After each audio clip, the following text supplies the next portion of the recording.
ബഹുമാനപ്പെട്ട ലീഡർ പണ്ട് ക്ലിഫ് ഹൗസിൽ ഒരു നീന്തൽ കുളം പടുത്തു. ആ നീന്തൽ കുളം പടുത്തപ്പോ അന്ന് പ്രതിപക്ഷ നേതാവ് സഖാവ് EK നായനാറായിരുന്നു. സഖാവ് EK നായനാരുടെ വിശ്വവിഖ്യാതമായ പ്രസംഗമാണ്. എന്താണ്? കരുണാകര, ഭരണമൊന്നു മാറട്ടെ, താൻ കുളിച്ച ഈ കുളത്തിൽ പട്ടിയെ ഇറക്കി കുളിപ്പിക്കുമെന്ന് പറഞ്ഞിട്ട് ഇന്ന് ആരാണ് ആ കുളത്തിൽ കുളിക്കുന്നതെന്ന് എനിക്കറിയില്ല, നിങ്ങൾ പരിശോധിച്ചു നോക്കണം. ബഹുമാനപ്പെട്ട സഖാവ് നായനാരൊക്കെ എത്രമാത്രം ദീർഘവീക്ഷണമുള്ള ആളായിരുന്നു എന്നുള്ളത് നമ്മൾ ചിന്തിക്കണം. കാരണം ഇത്ര കൃത്യമായിട്ട് അദ്ദേഹത്തിന് അങ്ങനെ പറയാൻ സാധിച്ചു. ഇനി അത് പോകട്ടെ, ആ നീന്തൽക്കുളം നവീകരിക്കാൻ വീണ്ടും മുടക്കിയ ലക്ഷങ്ങൾ.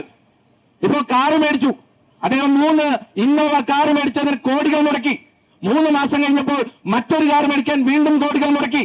അപ്പോഴാണ് അദ്ദേഹത്തിന് ഇപ്പൊ പറഞ്ഞതുപോലെ നവകേരള സദസ് സഞ്ചരിക്കുന്ന ഒരു പാലസ്, ഒരു കൊട്ടാരം വേണമെന്ന് അദ്ദേഹം ആഗ്രഹിച്ചത്. അപ്പോ കേരളത്തിന്റെ CPM നേതാക്കന്മാരോട് കേരളത്തിലെ മാധ്യമ പ്രവർത്തകർ ചോദിച്ചു, എന്താണ് ഈ ബസിന്റെ പ്രത്യേകത? അപ്പൊ സഖാവ് AK ബാലൻ പറഞ്ഞു, ഈ ബസ് സാധാരണ ബസ്സല്ല, ഈ ബസ്സിൽ വലിയ സൗകര്യങ്ങളാണുള്ളത്. അത് മാത്രമല്ല, ഈ ബസ് കാസർഗോഡ് നിന്ന് യാത്ര ആരംഭിച്ച് തിരുവനന്തപുരത്ത് വന്ന് ബസ്സിൽ നിന്ന് മുഖ്യമന്ത്രിയും 21 മന്ത്രിമാരും, എന്ന് പറഞ്ഞാൽ അലിബാബയും 21 കള്ളന്മാരും, ഒന്നാണ് പറഞ്ഞേ, കള്ളന്മാരും, അവരെ അങ്ങ് ഇറക്കി വിട്ടാൽ ഈ ബസ് നേരെ കൊണ്ടുപോയി തിരുവനന്തപുരത്ത് മ്യൂസിയത്തിൽ. സഖാവ് AK ബാലൻ പറഞ്ഞു, ആളുകൾ ക്യൂ നിൽക്കും. എന്തിന്? ഈ ബസ് കാണാൻ വേണ്ടി. കാരണം എന്താ? ഈ ബസ്സിൽ പിണറായി വിജയന്റെ ആസനം പതിഞ്ഞതാണല്ലോ, അപ്പൊ വലിയ മഹത്വമുള്ള ബസ്സാണ്, ഇത് കാണാൻ വേണ്ടി ക്യൂ നിൽക്കുമെന്ന് പറഞ്ഞു. അവസാനം നവകേരള സദസ് കഴിഞ്ഞ് നമ്മൾ ഈ ബസ് നോക്കി മ്യൂസിയത്തിൽ പോയിട്ട് ബസ് കണ്ടില്ല. തമ്മാനൂർ ബസ് സ്റ്റാൻഡിൽ പോയി നോക്കി, അവിടെയും ബസ് കണ്ടില്ല.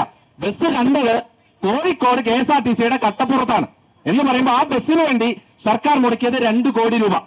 അവസാനം ഇപ്പോ സർക്കാർ ഒരു നിലപാടെടുത്തു. എന്താണ്?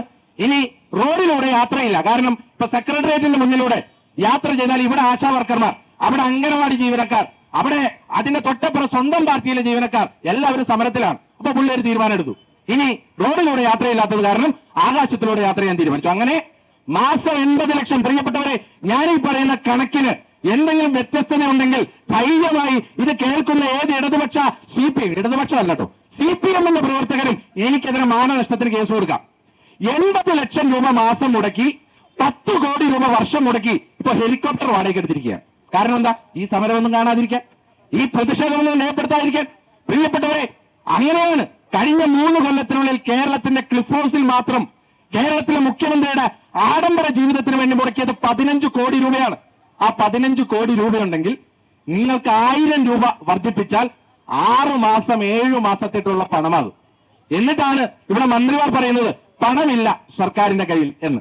ഇപ്പൊ വീണ്ടും 4ാം കൊല്ലത്തെ ആഘോഷങ്ങൾ തുടങ്ങാൻ പോവുകയാണ്. അതിൽ